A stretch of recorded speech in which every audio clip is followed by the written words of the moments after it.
많은 분들이 말씀하셨는데 실제로 이제 제가 당 대표라고 하는 이제 이 역할을 하면서 여러 가지 고민 사항들이 많이 있죠.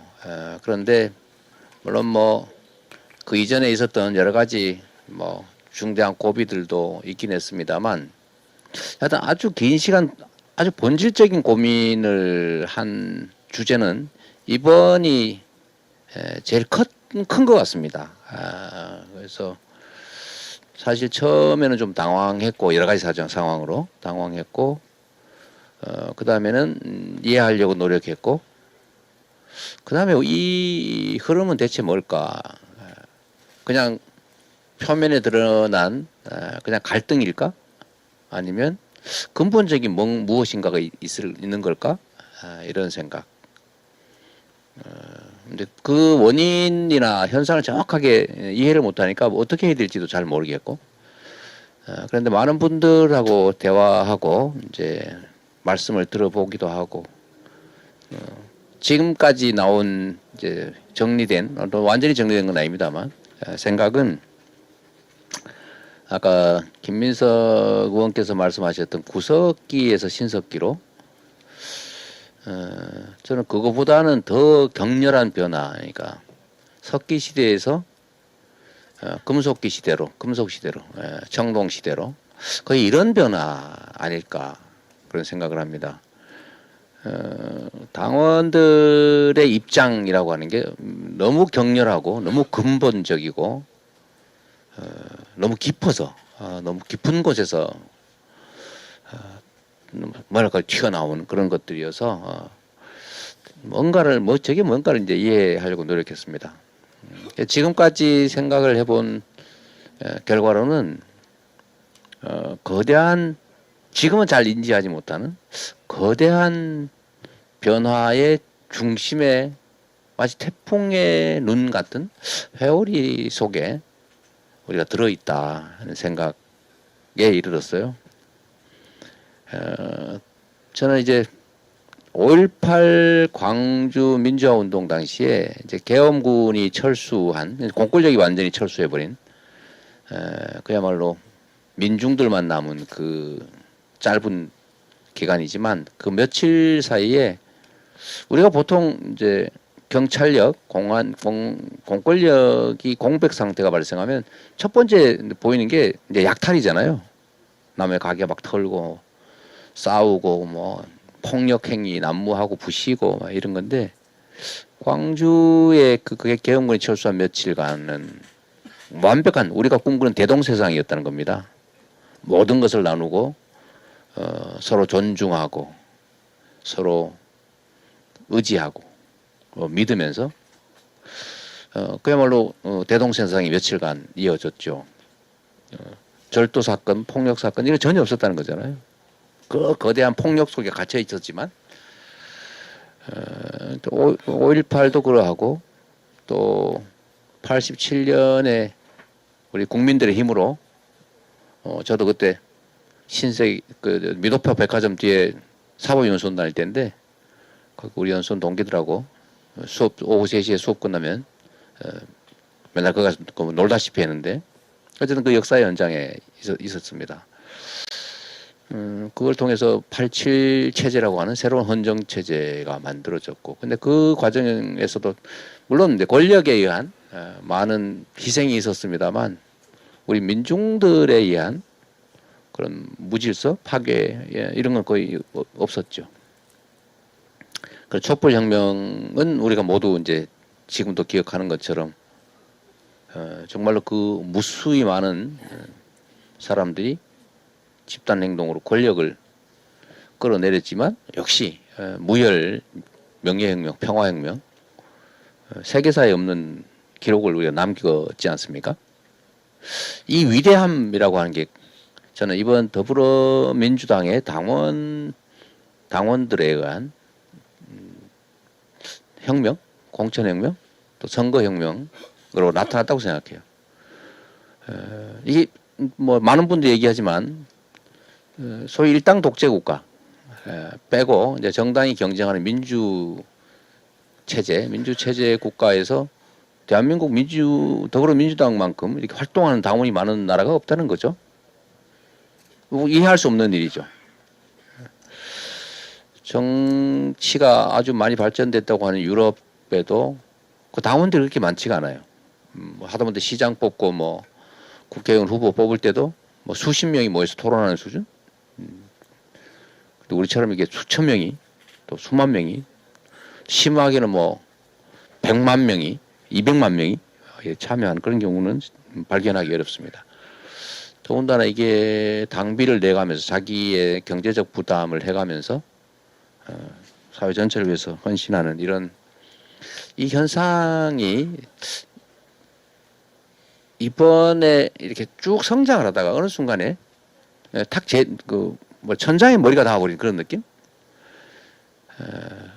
또 어쩌면 정치라고 하는 것, 정당이라고 하는 것을 우리는 차악으로 선택해 왔어요.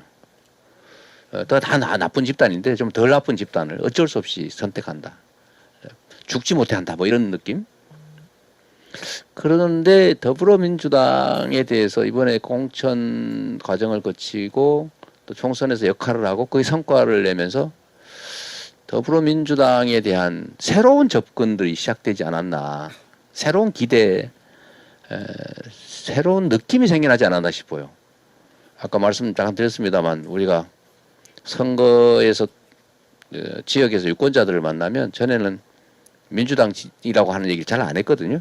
하더라도 이제 남들 안 듣는 데서 몰래 저 민주당입니다. 이렇게 민주당입니다. 이렇게 얘기했는데 이번에는 남들 들으라고 아예 막 식당 이런 데 가면 저 민주당입니다. 민주당 골당입니다. 우리 가족 전부 민주당입니다.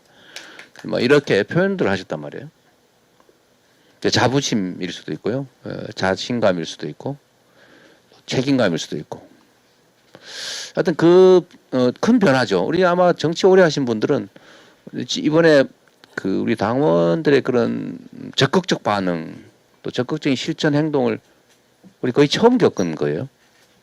물론 뭐 그 이전에도 많은 분들이 했지만 아주 대중적으로 내놓고 이렇게 저는 민주당 당원들이 그렇게 많은 줄 정말 몰랐어요. 그리고 지역의 유세 이렇게 가게나 이런 데 가서 만나면 왜 당원이 그렇게 많은 거예요? 옛날에 거의 없었거든요. 근데 말을 안 했겠죠. 이번에는 과감하게 다 당원이라고 표현하는 거. 그래서 자신감도 생기고, 근데 또 더불어민주당의 당원으로서 역할을 하면서 효능감이라고 하는 것을 또 많이 체감하고, 그래서 이제 새로 뭔가를 할 수 있겠다 싶었는데, 우리의 뜻과 왜 다른 결정이 나지? 김호준 총수가 잘 표현한 것 같은데, 하여튼 그런 점에서 일종의 배신감을 느낀 거 아니냐. 뭐 누가 옳으냐 그러냐 이런 판단이 아니고 누가 더 낫냐 이런 걸 넘어서서 왜 우리의 뜻을 존중해 주지 않지? 그러니까 이성적 합리적 판단의 문제가 아니라 감성적 판단의 영역의 문제.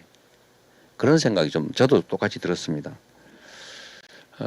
뭐 사실 이 대의제라고 하는 거, 이 지금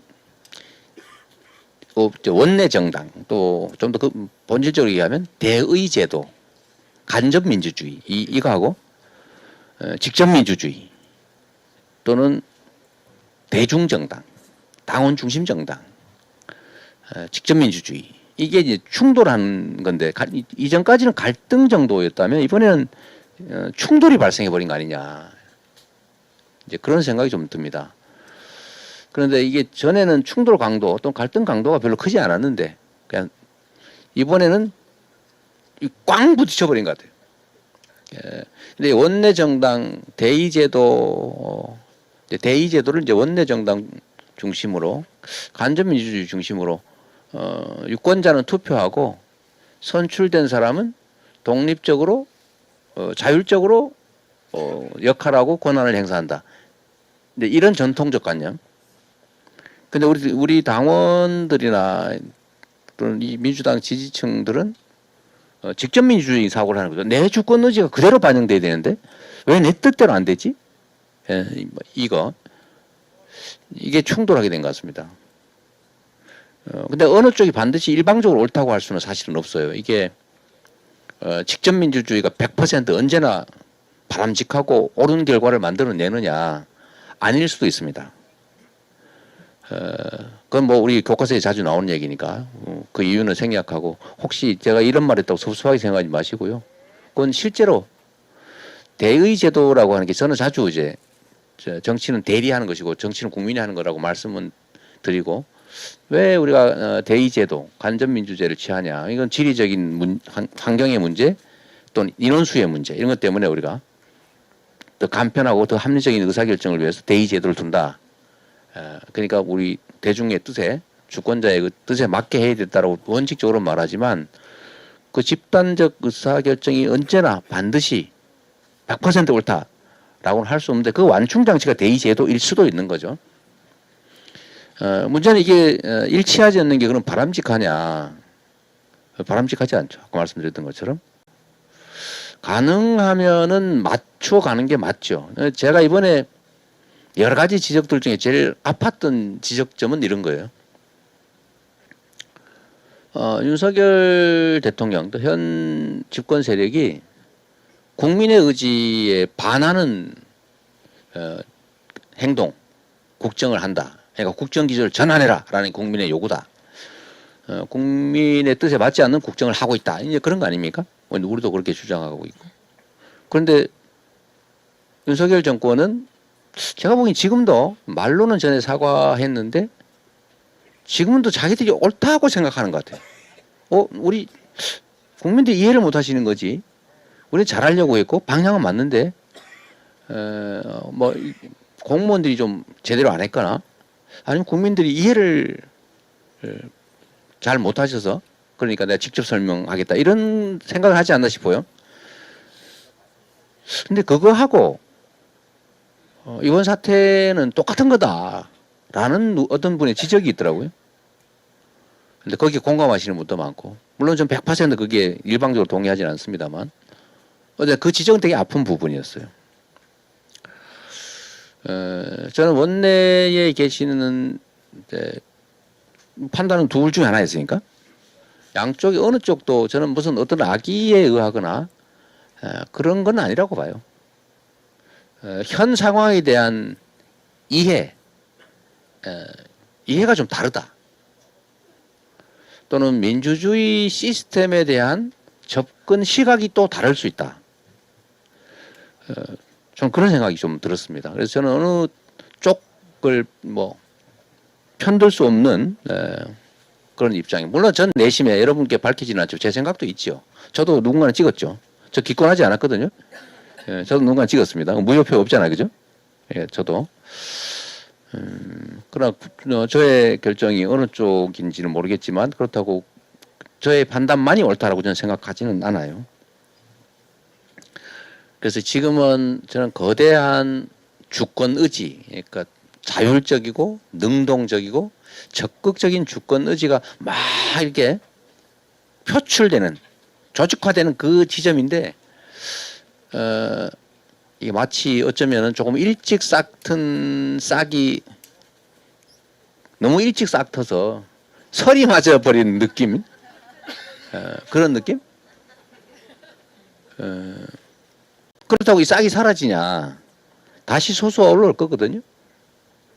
또 계절은 바뀔 것이고. 그래서 이 그 대중정당, 국민정당으로 가는 길, 직접 민주주의 확장의 길은 저는 피할 수 없다라고 생각합니다. 다만 현 상황에 대한 이해도 서로 다를 수 있고 또 대의 제도에 대한 생각도 다를 수 있죠. 그러나 저는 방향으로 본다면 대중들의 집단 지성의 수준이 개별 정치 평론가나 정치인들보다 대체적으로 높다라고 생각하기 때문에 저는 기본적인 방향은 대중 중심이어야 된다고 생각해요. 이제 일은 이미 벌어졌고, 근데 이거는 저는 위기 속에 언제나 기회가 있다고 생각하는데, 이걸 뒤집어 바꿀 수는 없어요. 이게 지금 뭐 어떤 규정이나 절차에 위반된 것도 아니고 하여튼 권한을 가진 투표에 의해서 결정된 것인데 지금 와서 이거를 뭐 그 결과가 뭐 절대로 용납할 수 없는 그런 결론인 것도 아니고 그래서 지금은 이제는 뒤에 되돌릴 수는 없다.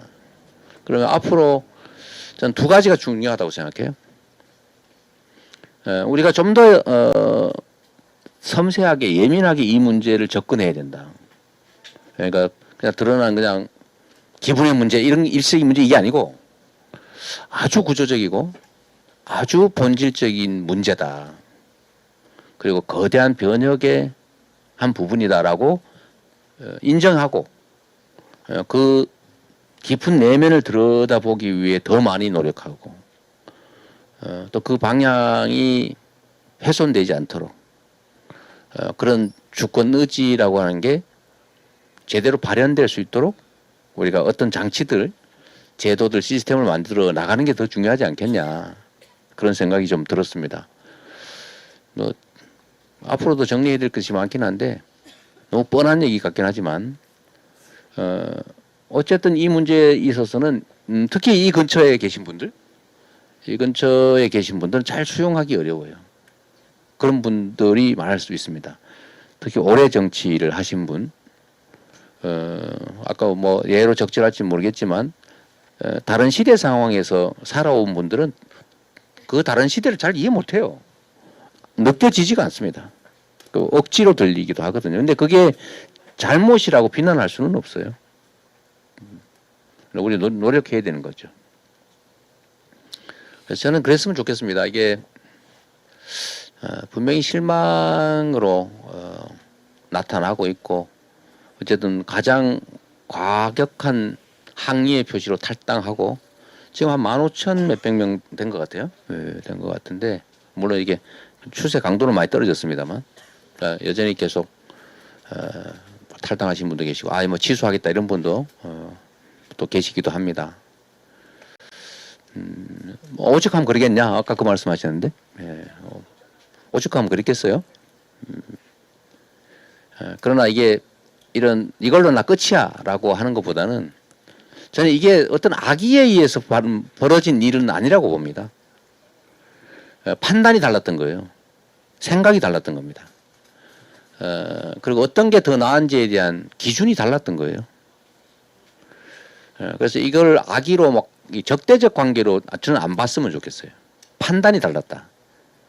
현 상황에 대한 이해가 다르다. 그리고 대책에 대한 의견이 다르다. 그러나 섭섭하다. 왜 다르다고 하는 거에 대해 나는 이해 못하겠다. 그럼 나는 이해 못하죠. 다른 사람을. 그러나 다른 사람은 나를 이해 못했으니까 벌어진 일이기도 합니다. 말씀드렸지만 대전제는 어떤 악의에 기반한 것은 아니라고 저는 생각해요. 악이나 의도에 의한 뭐 그런 건 아니다. 그럼 앞으로 어떻게 할 거냐가 이제 남는 거죠. 근데 이 문제에 있어서 최고위원 대부분은 동의하세요. 우리가 정말로 거의 매일 회의 때마다 얘기를 하잖아요. 그 이후로. 남들은 모르지만 우리가 비공개 때 뭘 하기 때문에 그걸 우리가 무슨 브리핑을 이런 것도 하는 것도 아니고 하는데 어젠가 이런 얘기가 심각하게 한다는 게 보도가 되긴 했더라고요. 그죠? 네네네. 약간 우리는 안 했으면 했지만 하여튼 그런 게 보도가 되긴 했는데 어쨌든 계속 얘기하고 대체로 공감하고 있는 부분이에요. 우리가 이 근본적 변화에 맞춰가야 한다. 그럼 어떻게 할 거냐가 이제 남는 거죠. 우리 대응이 정서적 치유가 필요하지 않느냐는 얘기들은 있어요.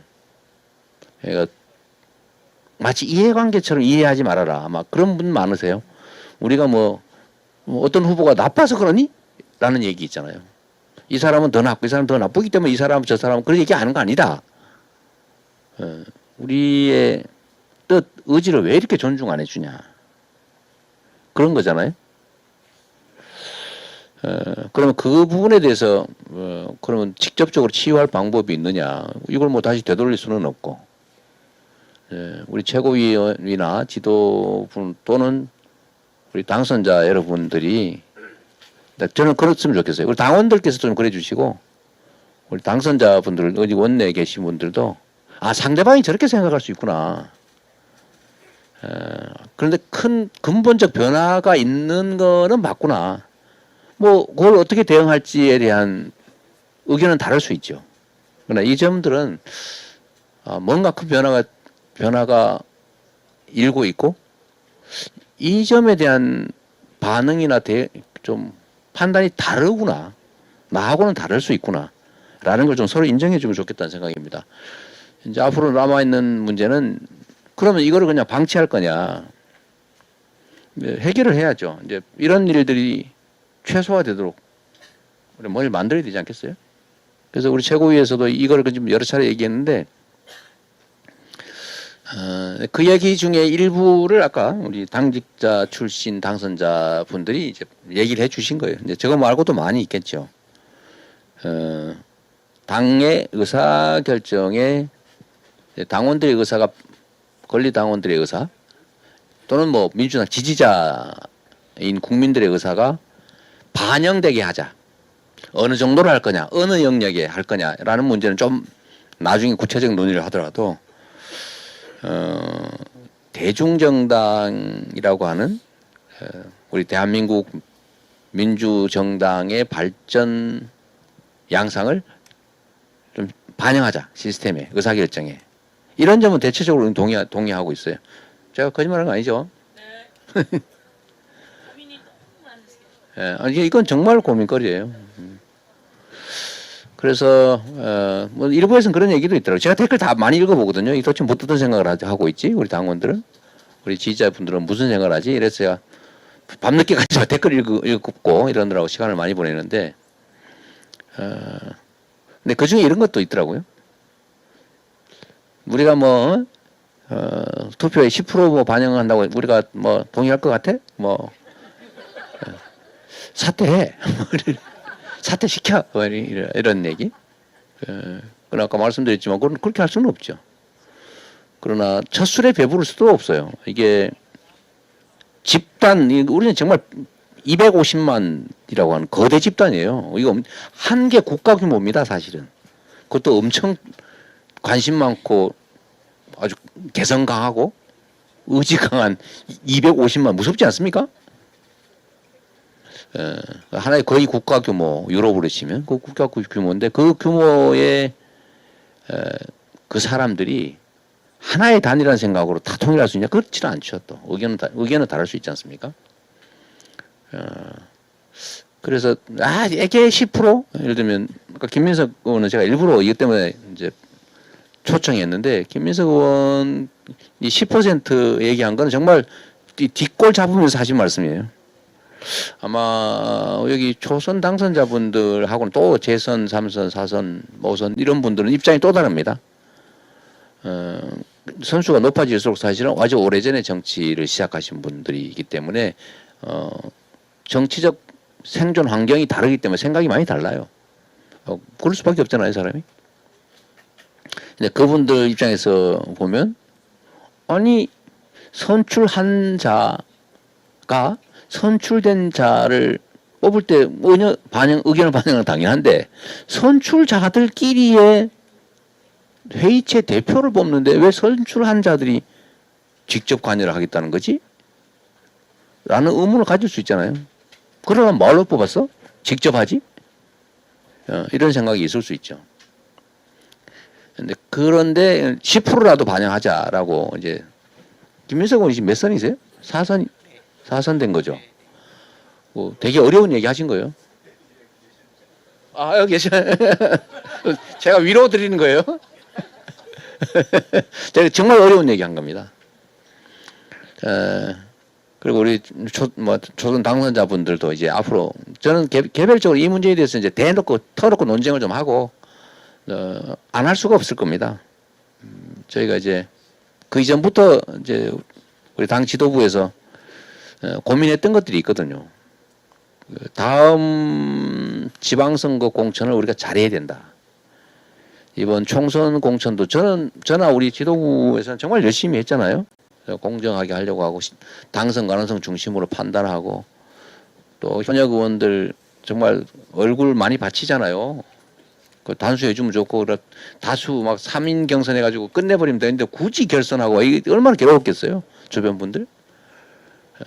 그래서 저는 그게 이제 국민 당원들한테 신뢰를 얻고 당원들이 또 열심히 뛰고 그래서 결과를 좋은 결로 만들어냈지만 다음 지방선거도 역시 저는 이 후보 선출 과정에 당원과 우리 국민들이 많이 참여할 기회를 줘야 다음 지방선거도 우리가 좀 성과를 잘 낼 수 있겠다 그런 생각합니다. 맞죠? 네. 우리가 어차피 지난 얘기니까 하지만 전에 충격적인 지방선거 투표율이잖아요. 광주에 37.7%. 이번에는 사실 상황 거의 비슷해요. 그러니까 뭐 민주당 공천 받으면 거의 되는 뭐 그런 상황인데 이번에는 제가 들어보니까 전북의 투표율이 68%, 광주가 69%, 전남이 70%였다고 합니다. 저는 뭐 여러 가지 이유가 있겠지만 뭐 비례 문제도 있고 조국 혁신당의 자극도 있을 것이고 있지만 전 그 중에서 저는 공천 과정에 우리 국민들이 직접 참여하면서 책임감이 생기지 않았나 싶어요. 엄청난 변화가 일어났었고요. 지방선거도 공천을 잘해야 되는데 지방선거는 시도당 위원장이 한단 말이에요. 책임지고 원칙적으로. 그 시도당 위원장을 잘 뽑아야죠. 그러니까 아까도 얘기했지만 지역위원장들끼리 뭐 적당하게 서로 주장하는 바 다 들어주기로 하고 웬만하면 단수로 처리하고 막 이래버리면 완전히 재미없잖아요. 그래서 이렇게 하기 안 되도록 시도당 위원장 선거가 중요한데 거기도 지금 권리당원 비중이 50%, 대의원이 50% 아마 그렇게 됐을 텐데 이거 좀 바꾸자. 대의원 비중을 좀 늘리는 거 하자고 이제 논의하고 있었던 중이고 권리당을 늘려야지. 아, 근데 말을 잘못했어요? 이 참 문제야. 정말 너. 갑자기 공격 무드. 성마비야 들켜버렸어요. 하여튼 권리당원 비중을 늘리자 이런 얘기를 저희가 하고 있고요. 이 말고도 작년에 우리 이제 당 지도부에서는 당 대표 후보를 지금은 중앙위원들이 그 컷오프를 하고 있는데 거기도 권리당원들의 선택권을 부여하려다가 못했죠. 못했어. 여기 또 착각하고 계시네. 가면서 당대표는 넣고 최고위원은 안 넣고 당대표는 30%. 안 국민 여론조사 하지. 당원이 아니고. 뭐 하여튼 뭐 비슷하긴 한데. 내가 더 헷갈리고 있어 지금. 최고위원은 중앙위원 많이 하고 있고 당대표는 국민 여론조사 30% 컷오프에 예비선거에. 그래서 예비선거에 최고위원도 좀 해야 되지 않냐 뭐 그런 얘기도 있긴 했는데 하여튼 뭐 그런 부분도 좀 교정해야 되고요. 또 지역위원회 운영에 있어서 지역위원장 선정 문제나 지역위원회 운영에서도 또는 대의원 선출 문제에 있어서도 당원들의 의견들을 좀 더 반영하는 사실 당원들한테 지위와 역할을 강화하는 것은 그 반면으로 책임을 강화하는 것이기도 해요. 이 사람들이 일정한 지위나 권한을 부여하면 책임감을 느낍니다. 보통 사람들은. 근데 안 그런 사람도 있어요. 막 지위와 권한을 주면 막 그게 내 거다 싶어가지고 책임을 한 개도 안 주고 막 권한만 행사하는 그런 사람이 모르겠어. 갑자기 기억이 안 났어 나는. 어쨌든 그런 부류도 없지는 않지만 대체적으로 평균적인 사람들은 권한이 주어지면 책임을 집니다. 그런 면에서 우리 당원들의 지위와 역할을 좀 늘리자는 얘기를 하고 있어요. 근데 아까도 말씀드렸지만은 우리가 뭐 그거 하자고 지금 이러는 줄 알아? 이런 반응이 많습니다. 지금 이제 근데 이것도 하지 말고 놔두는 건 더 문제가 아니잖아요. 제가 지금 답답한 게 그런 거예요. 이 반응이 이제 이제 극렬화되는 건데 아까 얘기했잖아요. 사퇴라 뭐 이런 거 하고 우리가 뭐 당원 지위 권한 뭐 확대한다고 분명히 나올 건데 뭐 그걸로 우리가 끝날 것 같아? 그걸로는 우리는 안 돼. 뭐 이제 이런 거 아까 얘기했던 정서적 반응이죠. 배신감. 도저히 용서할 수 없어. 뭘로 해도 용서 안 돼. 뭐 이런 거 있잖아요. 그러나 정치는 현실인데, 이제 거기에 그 감정이 해소될 때까지 이제 하신 말씀들은 많이 하세요. 오늘도 사실 그래서 시간이 많이 걸리긴 했지만 여러분 말씀도 많이 듣고자 했던 것이고요. 우리 당 지도부를 포함해서 우리 당선자 여러분들이 우리 당원분들이나 지지자분들이 어떤 생각을 하고 어떤 행동하고 있는지 정말 예민하게 잘 많이 보고 있습니다. 예. 누가 그런 거 내놨던데 전보다 반응 속도가 빨라진 건 맞아. 그런 얘기 또 누가 한 사람이 있긴 하더라고요. 실제 그렇죠. 전에는 사실 되게 무시했어요. 뭐 저러다 말겠지 뭐. 그러나 지금은 매우 심각한 주제로 받아들이고 있다는 말씀드리고 정서적인 이 손상은 어쨌든 서로 좀 치유하기 위해서 노력하고요. 우리가 여기서 이제 헤어지고 끝날 일이 아니지 않습니까? 여기서 헤어지고 끝나고 새로 딴 데서 뭘 할 수 있으면 혹시 모르겠는데 이게 무슨 애인 하나 헤어져서 새로운 애인 만나면 해결되는 그런 문제가 아니잖아요. 이 나라 운명이 걸린 정말 심각한 문제니까 조금 부족한 게 있더라도 이제 서로 이해하고 서로 또 수용도 해주고 또 표현도 많이 하고 화나고 억울하니까 뭐 욕도 좀 하시고 할 수 있을 때까지 하되 그러나 파탄은 내지 말자. 파탄은 내지 않았으면 좋겠어요. 네. 그리고 이제 이런 상황이 이제 더 생기지 않도록 또는 혹시 생기더라도 최소화될 수 있도록 제도를 만들어내는 거, 뭐 개혁을 해내는 일들 열심히 하도록 하겠습니다. 네.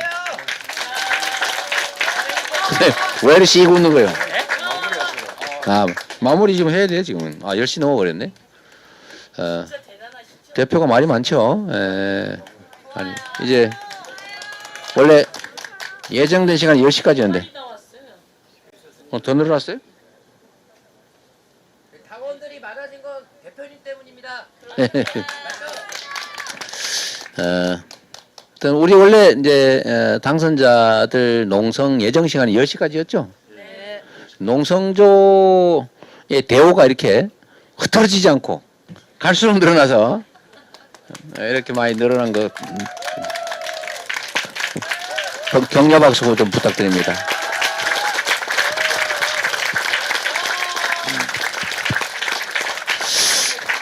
그러니까 우리가 공천혁명, 선거혁명도 이뤄냈고 당원들의 자긍심도 커지고 거기에 맞춰서 당선자들께서 임기 개시도 되기 전에 텐트 치고 열심히 싸우는 걸 보면서 야 이제 무슨 완전 새로운 세상이 열린다 싶었는데 갑자기 당원들 입장에서 받아들이기 어려운 상황이 벌어져서 급제동, 급정거했습니다. 그러나 그건 역시 새로운 변화, 새로운 세상을 여는 진통이다 이렇게 좀 생각해 주시고요. 이걸 기회로 우리가 더 강하고 더 빠르고 더 국민들 당원들 정서에 맞는 정당으로 나아갈 수 있을 겁니다. 이번에 아마 우리 당원 중심 정당으로 제도 개혁하는 것에 대해서는 아마 이론이 없을 것 같아요. 그죠? 이게 기회 요인이죠. 사실 되게 어렵거든요. 이런 제도 시스템 만드는 거. 근데 이것도 기회니까 잘 활용하고 우리 원내대표님 이제 역할도 아주 중요한데 우원식 대표, 우원식 의장 후보께서 잘하실 겁니다. 이게 거리로 따지면 우원식 대표님이 훨씬 더 우리하고 많이 가까이 하셨던 분 아닌가? 그러니까 우리 아니야? 아니 우리 대표님 경선 캠프에서 좌장이셨죠. 네, 그렇죠. 대선 경선 캠프. 하여튼 그래도 뭐 이상한 해석하지 말고요. 그냥 있는 대로만 받아들여 주시면 좋을 것 같아요. 누구나 잘할 분이세요. 그러나 분명히 이제 참 말 진짜 말하기 어려워. 왜 이렇게 어려운 거 처음이에요? 예? 너무 어려워. 진짜 말하기 어려워요. 그래서 자 이제 정리하도록 하겠습니다. 고생하셨습니다.